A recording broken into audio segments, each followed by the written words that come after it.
noite. É com prazer que cumprimento a todos, com muita alegria, para ouvirmos mais uma mensagem da série Palestras da Bíblia. Hoje ouviremos uma mensagem titulada Nas Entrelinhas da Ressurreição de Cristo. Gostaria de tocar um hino e cantar antes de orarmos ao Senhor.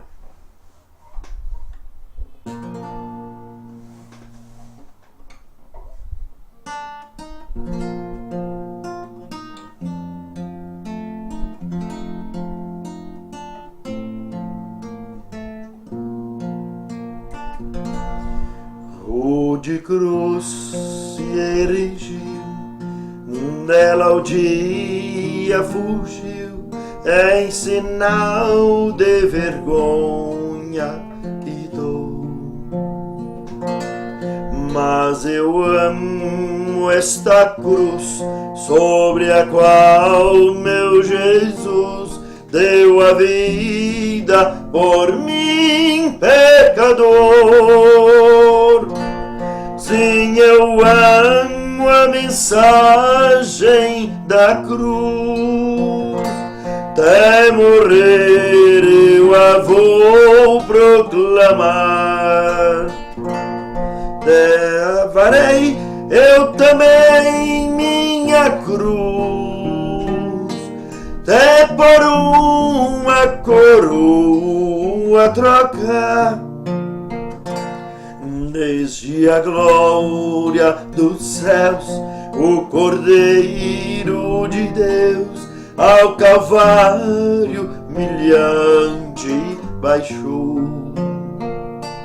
E esta cruz tem pra mim atrativo sem fim, pois Jesus nela me resgatou.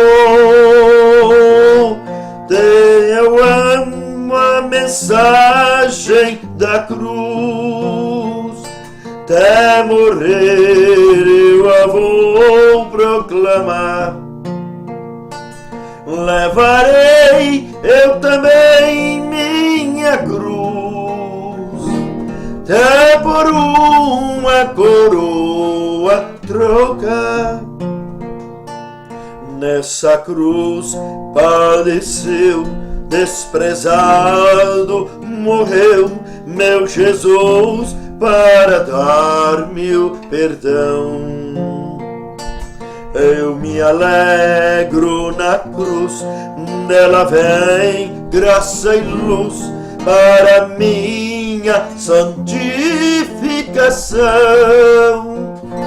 Sim, eu amo a mensagem da cruz, até morrer eu a vou proclamar.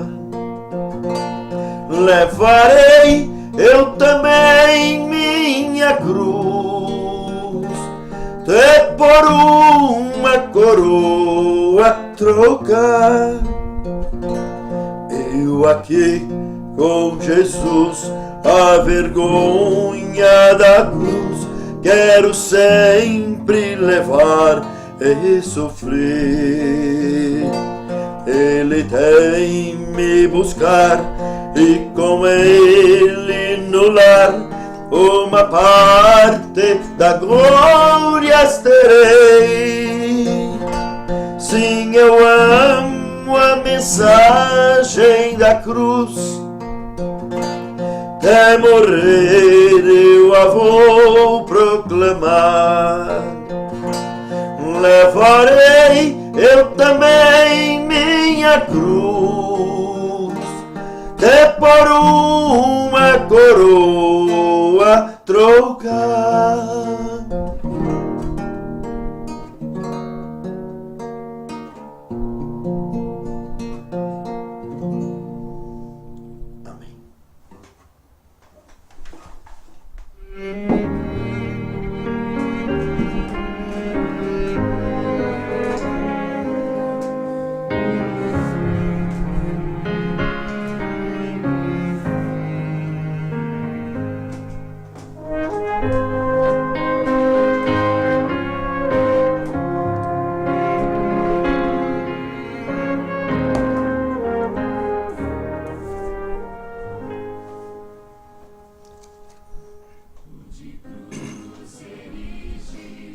nas entrelinhas da ressurreição.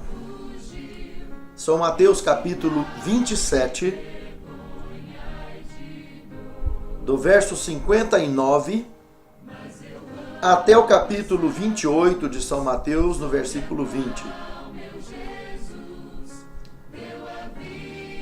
No verso 59, aqui de cara nós percebemos José de Arimateia, um discípulo, além dos 12, dos 11, que se agregava, como Nicodemos também se agregou com um novo discípulo depois. Não nesse cenário propriamente dito aqui, nesse conteúdo de Mateus, mas outros evangelistas já mostram também Nicodemos aqui junto. Mas o que eu quero aqui chamar a atenção é do carinho. Enquanto os discípulos, os apóstolos, correram, enquanto todos tinham constrangimento de pegar alguém que havia morrido na cruz, se aproximar de alguém que morreu na cruz, e só morria na cruz pessoas que tinham crimes graves, vergonhosos, como ladrões e outros mais, José, com todo carinho aqui, se aproxima, pega um lençol limpinho, embrulha o corpo de Nosso Senhor e leva. E no verso 60 diz que ele colocou num sepulcro novo, cavado recentemente, buraco cavado na rocha, uma caminha do lado, outra do outro, e ali depositou o corpo de Jesus, embrulhado naquele linho fino. E o tampão, que precisa ali de, quem sabe, 8, 10 homens fortes para tampar a boca com um tampão de pedra, de rocha. No verso 61, percebemos outro detalhe interessante, que ao estudar a Bíblia, a gente vai montando um quebra-cabeça. Vai juntando as pecinhas, daqui um pouco começa a montar o quebra-cabeça. Observe que agora duas Marias, uma delas, Maria Madalena, fica sentada de frente, o sepulcro fechado e chorando a morte de Cristo. No verso 62 até o verso 66, nos fala que no dia seguinte, era o sábado, né? No dia seguinte ao dia da preparação, era o sábado.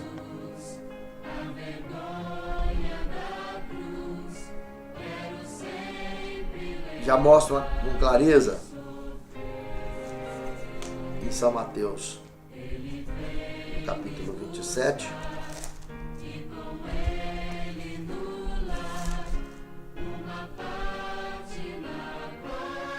no dia seguinte, no dia depois da preparação, no sábado, reuniram-se os principais sacerdotes e os fariseus perante Pilatos e disseram, como nós vimos no verso agora 63 e até o 66, uma reunião macabra. Por que uma reunião macabra? Porque os judeus, muito mais do que os discípulos, tinham certeza, aqueles judeus ali, aqueles fariseus daqueles dias, tinham certeza que Jesus ia ressuscitar. E aí no conteúdo bíblico, eles reúnem-se com Pilatos e dizem, olha, enquanto ele estava vivo, esse embusteiro, esse mentiroso, esse mala sem alça na língua de hoje, seria isso que eles estariam, seria essa linguagem que eles estariam usando. Enquanto estava vivo, ele disse que no terceiro dia ia ressuscitar. Interessante que os discípulos não estavam lembrando disso. Se lembrasse, não ia sair de perto da sepultura. E os judeus foram lá reunir com Pilatos, com o governador, para pagar, em pleno sábado, pelo lacre de aço, para ser colocado lá na pedra. para evitar que os discípulos fossem lá, segundo eles, antes que os discípulos venham aqui, roubam o corpo dele, e a segunda mentira vai ficar pior do que a primeira. Esse foi o argumento deles aí nesse contexto. E Pilatos concedeu. Eles pagaram em pleno sábado e foram lá e lacraram com os soldados. E ainda pagaram os soldados para ficar de butuca lá vigiando. Que ele pediu a guarnição. E foi concedido o lacre e a guarnição para vigiar o sepulcro. Veja que tanto Satanás quanto os judeus, conhecendo a verdade naquele momento, abriram a mão dela, preferiram acreditar na mentira. Operação do erro, de livre e espontânea vontade. No capítulo 28, do verso 1 ao 4, disse que as duas Marias, novamente, depois que já tinha ido embora, passou o sábado para lá, em casa, e no domingo, à noite, né? Porque é a madrugada de sábado para domingo, se o sábado acaba no pôr do sol, depois do pôr do sol, nas primeiras horas do domingo, as duas Marias lá estavam indo de novo, com as especiarias para embalsamar, lembra? E aproveitar que os guardas estavam lá, a guarnição, para pedir eles para ajudar a tirar. E quando elas estavam a caminho, chegando no cemitério, perceberam um tremendo terremoto, com um tremendo clarão, com uma tremenda luz. E ficaram estarrecidas de susto. Testemunharam à distância aquele tremor. E quando elas chegaram ali, percebeu mais coisa. O relato bíblico diz que os guardas ficaram como mortos no chão, porque viram que um anjo do Senhor chegou com aspecto de relâmpago, vestes brancas como a neve. O verso 4 do capítulo 28 fala que eles ficaram como mortos no chão, ou fingindo de morto, de tão grande luz que acompanhou aquele anjo. Interessante que na Bíblia Sagrada, se nós compararmos Apocalipse capítulo 1, do verso 15 ao 17, nos mostra Jesus também num aspecto desse. E alguns detalhes interessantes, como o pé de bronze ou de metal polido, parecendo planta de bezerro, voz de trovão, aspecto de relâmpago, né? Principalmente à noite. E João também caiu morto, como morto no chão. Se observarmos Ezequiel capítulo 1, verso 14 e 15, também a mesma coisa. Só que lá em Ezequiel ainda mostra mais, como em Apocalipse 4, rodas nesses seres com aspecto de relâmpago. No Daniel capítulo 10, capítulo todo fala, mas vamos destacar do verso 5 ao 9, mostra também aspecto de relâmpago, só que de dentro daquele que tinha um aspecto de relâmpago, saiu um semelhante ao Filho do Homem. Na realidade, os anjos foram criados igual eu e vocês, não tem cara de relâmpago. Jesus não tem pé de latão. O que a Bíblia aqui está mostrando é que essas criaturas, esses anjos, vieram em sistemas de transporte, em espaçonaves, que principalmente à noite está usando iluminação. Para quem não conhecia iluminação artificial, só conhecia a iluminação natural, é óbvio que eles iam chamar de relâmpago, que é uma iluminação natural. Eles explicaram como entenderam. Se sair um relâmpago à noite, vai ficar iluminando tudo. Veja que interessante. Essa proteção, essa luz projetada dessa espaçonave. E o anjo que desceu lá de dentro tinha uma roupa, uma veste branca, brilhante, para atravessar espaço sideral. roupa especial, para umas roupas que tinham os nossos primeiros pais lá no Éden e perderam ao pecar.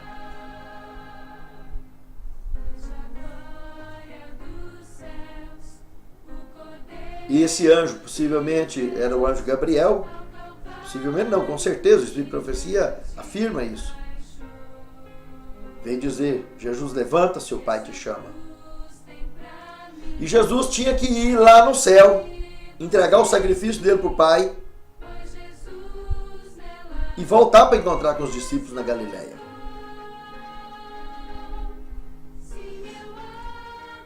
Se nós observarmos lá no Evangelho de João, no capítulo 20,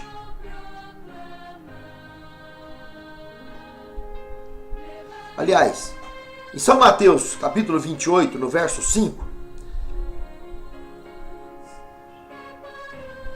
nos diz que as mulheres, ao chegar lá, assistiu aquela presepada todinha, os guardas deitou no pé para ir embora, para anunciar lá para os judeus o que eles tinham acabado de testemunhar, não ficaram para contar, e nos conta, no verso 5, que o anjo disse para elas, não temais.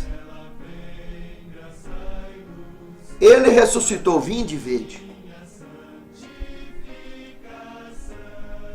E o verso 7, ide depressa, que ele vai encontrar com vocês lá na Galileia. Avisa seus amigos, seus companheiros, seus discípulos.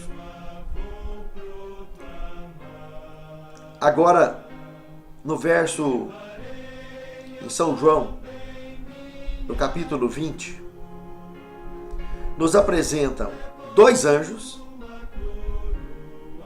Quer dizer que era Gabriel e tinha mais um. Teriam entrado para dentro, um na cabeceira e um aos pés, ficou sentado. E Gabriel veio com a missão de chamá-lo. Do verso 12 ao verso 18 do capítulo 20 do Evangelho de São João, destacando-se no verso 14 do Evangelho de São João, olha o que diz lá.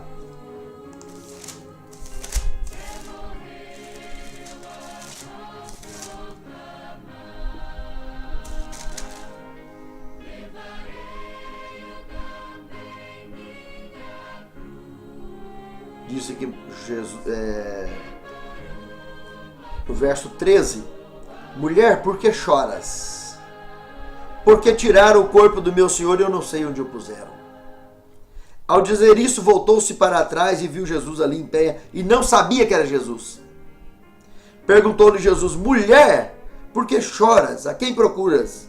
Ela, pensando que fosse o jardineiro, respondeu, Senhor, se tu o levaste, dize-me onde o puseste e eu o levarei.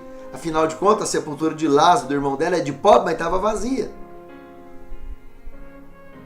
E Jesus lhe disse, Maria. Aí ela conheceu.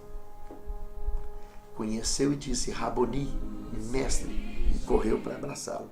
E ele disse, não me toques, porque eu ainda não subi para o meu Pai.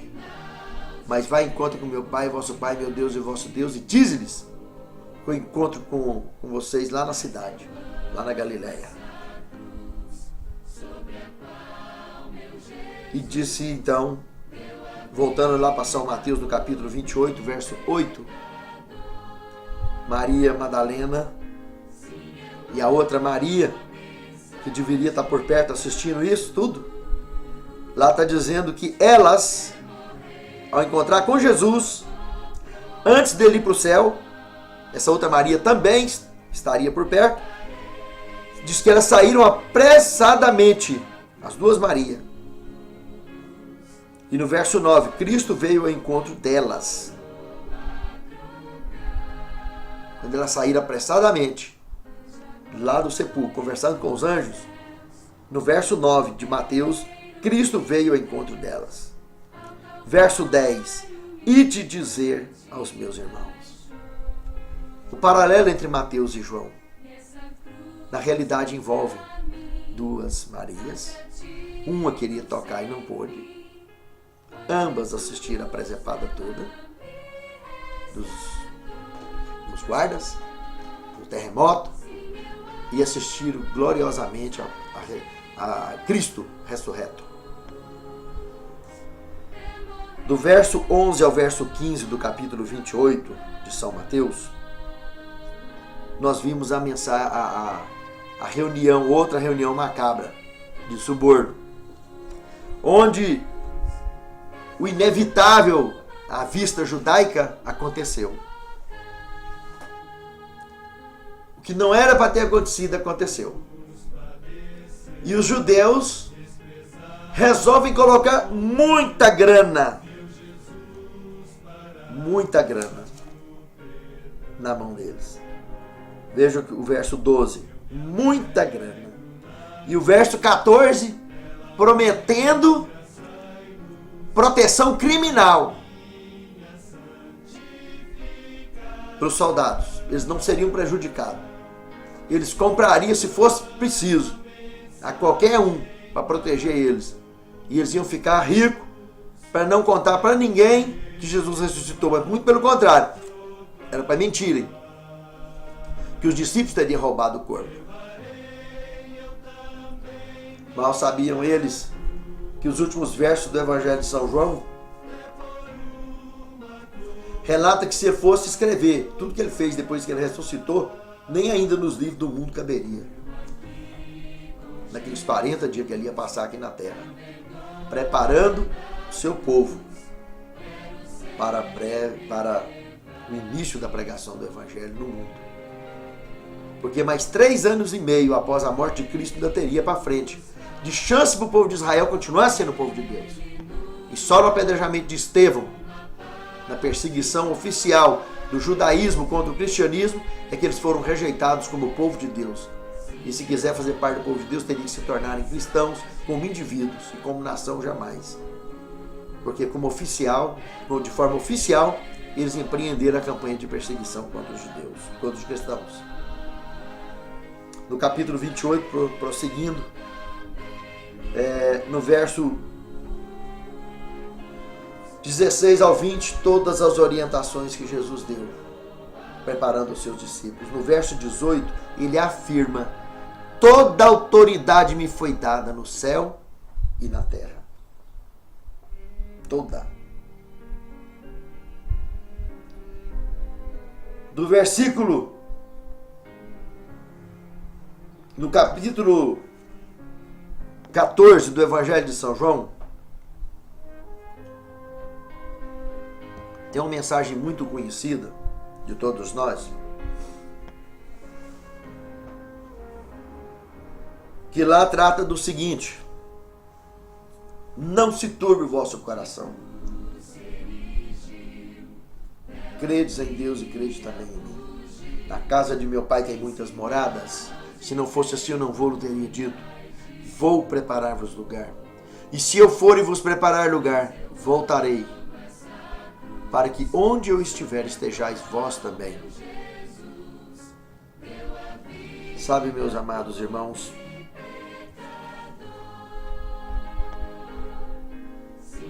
aí nós vimos a promessa da volta de Cristo. Do verso 15 ao verso 17, nós temos a promessa do Espírito Santo. No verso 18, nós temos a promessa de que não ficaríamos órfãos. E no verso 19, o mundo não o verá mais, mas nós o continuaríamos vendo através do Espírito Santo. Tudo isso no capítulo 14 do Evangelho de São João. No verso 26 do capítulo 14, a promessa do ativamento memorial do nosso cérebro, de forma permanente. Não se preocupeis com o que vocês vão ter que falar no dia a dia da pregação do Evangelho, porque eu vos farei lembrar de tudo. Ele vos fará lembrar de tudo. O Espírito Santo. Nós nos tornaríamos uma Bíblia aberta, lida e relida pelos homens. No Evangelho de São João, no capítulo 16, no verso 7 e 8, ele deixou bem claro que se ele não fosse, o Espírito Santo não viria. Para que a terceira pessoa da Santíssima Trindade pudesse vir, ele tinha que ir. E ele fala da missão dele. Que ele viria para convencer o mundo do pecado, da justiça e do juízo. Quando Jesus nos diz, voltando em São Mateus, no capítulo 28, do verso 19 ao 20, a missão do Ide, ele nos convoca a fazermos um compromisso com ele, com o Espírito Santo e com o Pai. Porque fala, portanto, ide, pregai a todo povo e tribo e língua, ao mundo ao seu redor, ensinando tudo o que eu vos tenho ensinado e batizando-os em nome do Pai, do Filho e do Espírito Santo. Envolvido com a Santíssima Trindade, preparando a todos, convencendo a todos que esse é o nosso trabalho, a essa obra do Espírito Santo, nós temos que fazer em parceria com ele, convencendo o mundo do pecado, da justiça e do juízo. E converter, o Espírito Santo cuida dessa parte. Batizando as pessoas. Envolvendo as pessoas e batizando-as na consciência plena do Evangelho. Isso é conversão. E aqueles que quiserem levar a obra com mais ímpeto, com mais força ainda, ele ainda dá um terceiro batismo, o batismo no fogo. O batismo na água é só para você mostrar que mudou de exército. Aqui então está e fica o compromisso pleno com a pregação do Evangelho. A mais séria missão que o Senhor deixou para nós.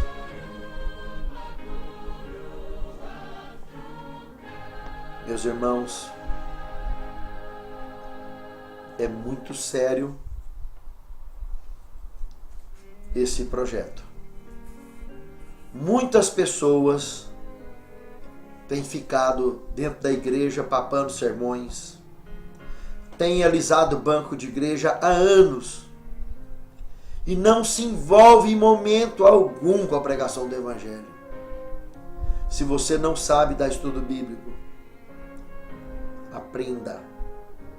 Se não tem jeito de aprender, aprenda de joelho no chão, suplicando ao Senhor que te dê iluminação, que te dê palavras sábias para convidar as pessoas e elas virem com você ao estudo bíblico. Na igreja tem quem sabe dar estudo bíblico. Então vai lá você, convida os seus amigos, seja lá quem for, e traga para receber estudos bíblicos. Porque não é possível que você conheça o caminho da salvação, sabe o caminho da perdição, e vai deixar as pessoas descer para lá. Onde que está o seu senso, o seu bom senso? Isso é desumano. Se você sabe que o caminho da porta larga é perdição, por que você vai deixar as pessoas irem para lá? Se Jesus nos conclamou para convencermos as pessoas, para evangelizarmos, que é justamente mostrar às pessoas que não pode continuar no caminho negro, no caminho da porta larga, no caminho da perdição. Nós temos que mostrar para elas que existe a porta estreita, que é o caminho da salvação. E isso é a mensagem do ID. Para isso tem a pessoa da Santíssima Trindade, a terceira pessoa, está nesse mundo desde que Jesus foi embora. Ele desceu lá no Pentecostes e está até hoje aqui, usando instrumentos vivos na mão de Deus para evangelizar o mundo. Jesus podia muito bem escrever com letras de fogo no céu e encerrar com esse assunto de vez. Mas lembra, ele envolveu Adão na criação,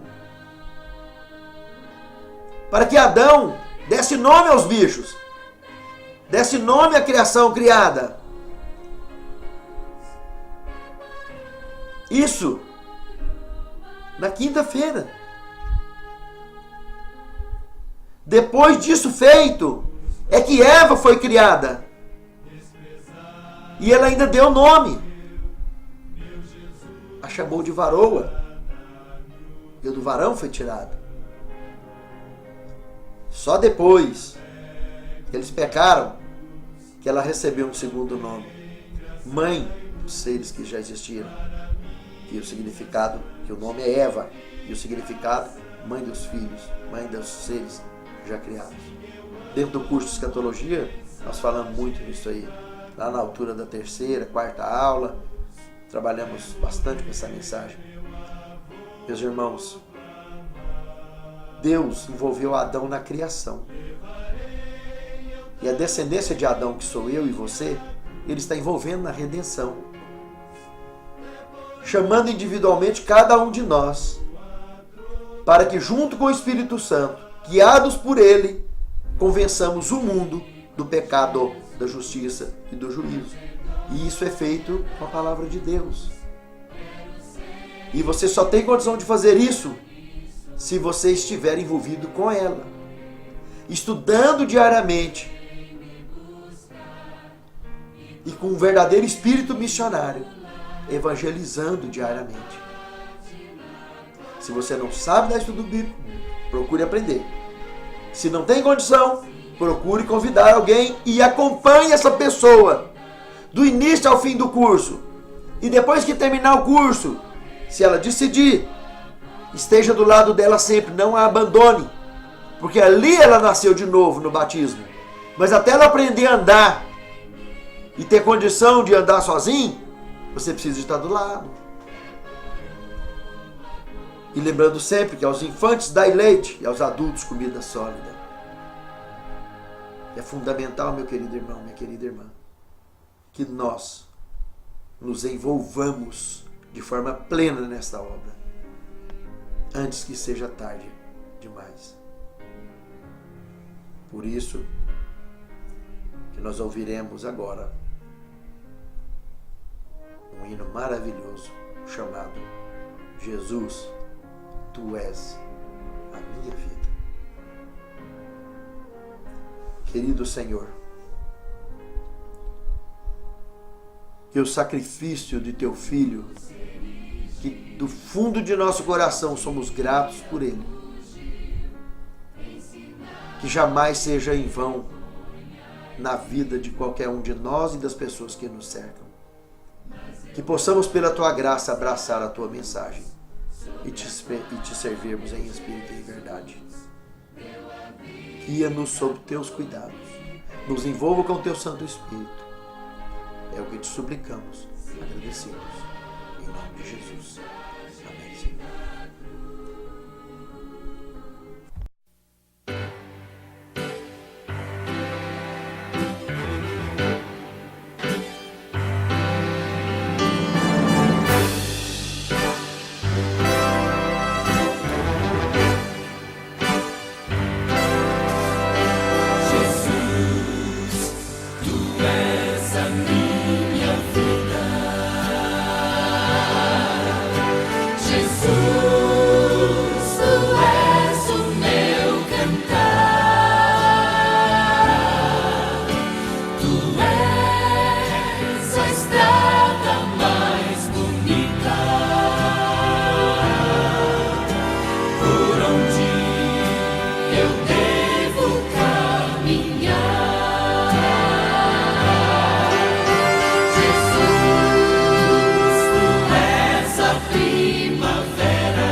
verdade.